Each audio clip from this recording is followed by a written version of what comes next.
जय श्री राधे श्रीमद्भागवत महापुराण एकादश स्कंद अथ षड्विशो अध्याय पुनर्वाखी वैराग्योक्ति।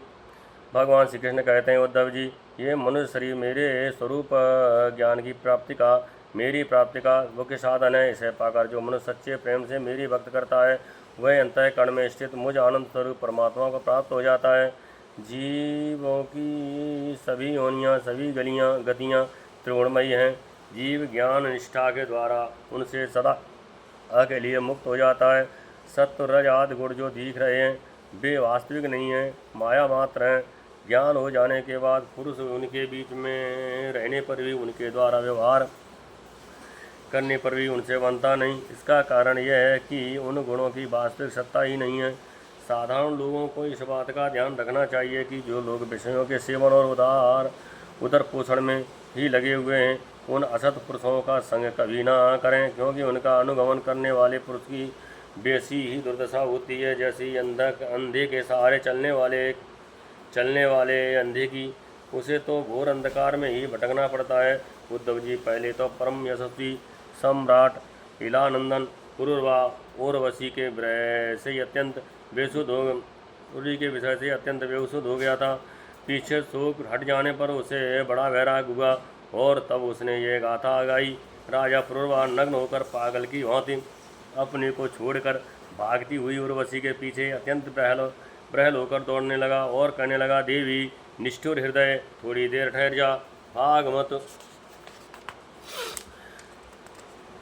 उर्वशी ने उनका चित्त आकृष्ट कर लिया था, उन्हें तृप्त नहीं हुई थी। ये क्षुद्र विषयों के सेवन में इतने डूब गए थे कि उन्हें बरसों की रात्रियां न जाती मालूम पड़ी और ना तो आती।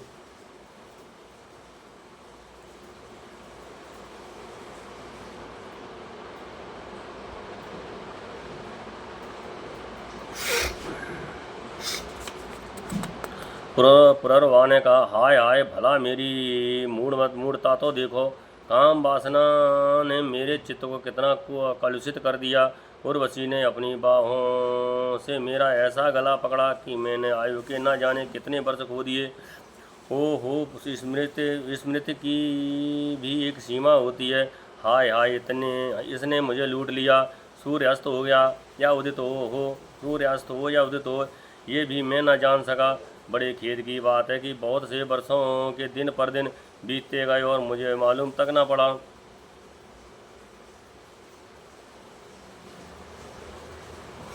अहो, आश्चर्य है, मेरे मन में इतना मोह बढ़ गया जिसने नरदेव, शिखामणि, चक्रवर्ती सम्राट मुझ पुररवा को भी स्त्रियों का कीड़ा मृग खिलौना बना दिया।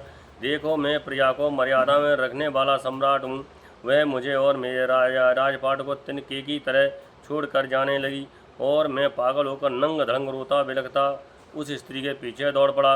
हाय हाय, ये भी कोई जीवन है। मैं गधे की तरह दुरत्तियाँ सहकर भी स्त्री के पीछे पीछे दौड़ता रहा। फिर भी मुझ में प्रभाव, तेज और स्वामित्व भला कैसे रह सकता। स्त्री ने जिसका मन चुरा लिया, उसकी विद्या व्यर्थ है। उसे तपस्या, त्याग और शास्त्राभ्यास से भी कोई लाभ नहीं है और इसमें संदेह नहीं है कि उसका एकांत सेवन और मौन भी निष्फल है। मुझे अपनी ही हानि लाभ का पता नहीं कि फिर भी अपने को बहुत बड़ा पंडित मानता हूँ। मुझ मूर्ख को धिक्कार है। हाय हाय, मैं चक्रवर्ती सम्राट होकर भी गधे और बैलों की तरह स्त्री के फंदे में फंस गया। मैं वर्षों तक उर्वशी के ओंठों की मादक मदिरा पीता रहा, पर मेरी काम वासना तृप्त न हुई। सच है, कहीं आहुतियों से अग्नि की तृप्त हुई है। उस कुलटा ने मेरा चित्त चुरा लिया। आत्मा राव जीवन मुक्त के स्वामी इंद्रियातीत भगवान को छोड़कर और ऐसा कौन है जो मुझे उसके फंदे से निकाल सके। उर्वशी ने तो मुझे वैदिक सूक्त के वचनों द्वारा यथार्थ बात कहकर समझाया ही भी था, परंतु मेरी बुद्धि ऐसी मारी गई कि मेरे मन का वह अहंकार मोह तब भी मिटा नहीं जब मेरी इंद्रियां ही मेरे हाथ के बाहर हो गईं। तब मैं समझता भी कैसे। जो रस्सी के स्वरूप को न जानकर उसमें सर्प की कल्पना कर रहा है और दुखी हो रहा है, रस्सी ने उसका क्या बिगाड़ा है। इसी प्रकार उस उर्वशी ने भी हमारा क्या बिगाड़ा है, क्योंकि स्वयं में ही अजितेंद्रिय होने के कारण अपराधी हूँ। कहाँ तो यह मेला कुचेला दुर्गंध से भरा अपवित्र शरीर, और कहाँ सुकुमारता, पवित्रता, सुगंध आदि पुष्पोचित गुण, परंतु मैंने अज्ञानवश असुंदर में सुंदर का आरोप कर लिया। यह शरीर माता पिता का सर्वस्व है अथवा पत्नी की संपत्ति। यह शरीर माता पिता का सर्वस्व है अथवा पत्नी की संपत्ति। यह स्वामी की मोल ली हुई वस्तु है, आग का ईंधन है अथवा कुत्ते और गीदों का भोजन। इसे अपना कहे अथवा स्वहृद संबंधियों का बहुत सोचने विचारने पर भी कोई निश्चय नहीं होता। ये शरीर मल मूत्र से भरा हुआ अत्यंत पवित्र है। इसका अंत यही है कि पक्षी खाकर विष्ठा कर दें, इसके सड़ जाने पर इसमें कीड़े पड़ जाएं, अथवा जला देने पर यह राख का ढेर हो जाए।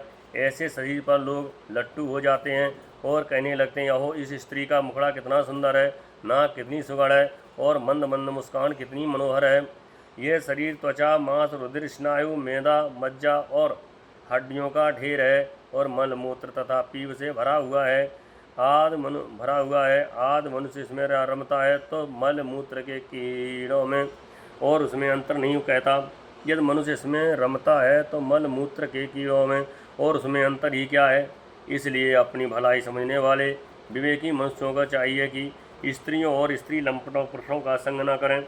विषय और इंद्रियों के संयोग से ही मन में विकार होता है, अन्यथा विकार का कोई अवसर ही नहीं है। जो वस्तु कभी देखी या सुनी नहीं गई है उसे के लिए मन में विकार नहीं होता। जो लोग विषयों के साथ इंद्रियों का संयोग नहीं होने देते, उनका मन अपने आप निश्चल होकर शांत हो जाता है।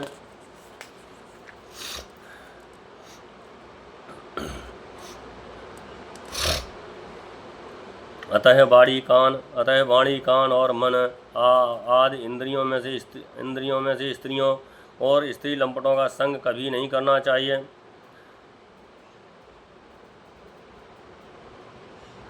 मेरे जैसे लोगों की तो बात ये क्या है, बड़े बड़े विद्वानों के लिए भी अपनी इंद्रियां और मन विश्वसनीय नहीं है।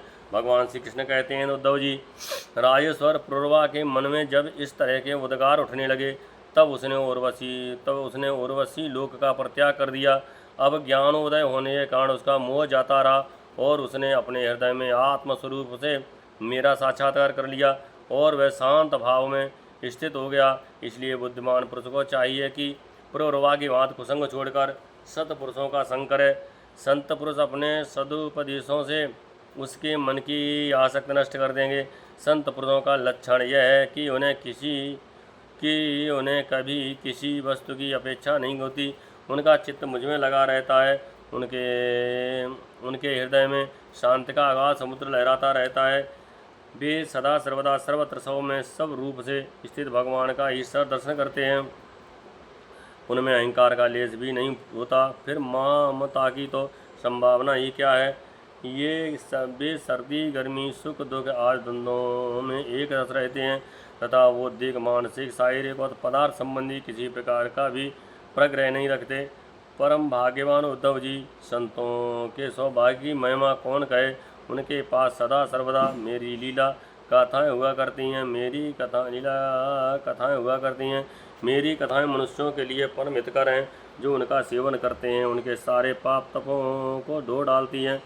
जो लोग आदर और श्रद्धा से मेरी लीला कथाओं का श्रवण, गान और अनुमोदन करते हैं वे मेरे प्राण हो जाते हैं और मेरी अनन्य प्रेममयी भक्त प्राप्त कर लेते हैं। उद्धव जी, मैंने अनंत अचिंत्य कल्याणमय गणों का गुण गणों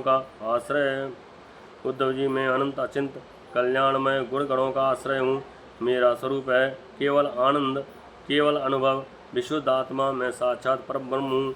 जिससे मेरी भक्त मिल गई वह तो संत हो गया। अब उसे कुछ भी पाना शेष नहीं है। उनकी तो बात ही क्या है। जिसने उन संत पुरुषों की शरण ग्रहण की कर ली, उसकी भी कर्म जड़ता, संसार भय और अज्ञान आदि सर्वथा निवृत्त हो जाते हैं। भला जिसने अगिन भगवान का आश्रय ले लिया, उसे शांत, भय अथवा अहंकार का दुख हो सकता है। इस जो इस घोर संसार सागर में डूब उतर रहे हैं, उनके लिए ब्रह्मवेत्ता और शांत संत एक ही मात्र आश्रय हैं। ब्रह्मवेत्ता और शांत संत एक मात्र ही आश्रय हैं। जैसे जल में डूब रहे लोगों के लिए दृढ़ नौका, जैसे अन्न से प्राणियों के प्राणों की रक्षा होती है, जैसे मैं ही दीन दुखियों का परम रक्षक हूँ। जैसे मनुष्यों के लिए परलोक में धर्म ही एकमात्र पूंजी है, वैसे ही जो लोग संसार से भयभीत हैं, उनके लिए संत जन ही परम का आश्रय हैं। जैसे सूर्य आकाश में उदय होकर लोगों को जगत या अपने को देखने के लिए नेत्रान करता है, वैसे ही संत पुरुष अपने को तथा भगवान को देखने के लिए अंतर्दृष्टि देते हैं। संत अनुग्रहशील देवता हैं, संत अपने हितैषी सहृदय हैं, संत अपने प्रियतम आत्मा हैं, और अधिक क्या कहूँ, स्वयं में ही संत के रूप में विद्यमान हूँ। प्रिय उद्धव आत्म साक्षात्कार होते ही लीलानंदन प्रवरा को उर्वशी के लोक की स्पृहा नहीं रही। उसकी सारी आसक्तियाँ मिट गईं और वह आत्माराम होकर स्वच्छंद रूप से इस पृथ्वी पर विचरण करने लगा। इस श्रीमद्भागवते महापुराणे प्रभंसायां सहितायां एकादश स्कंदे षड्विंशोऽध्याय। जय जय श्री राधे।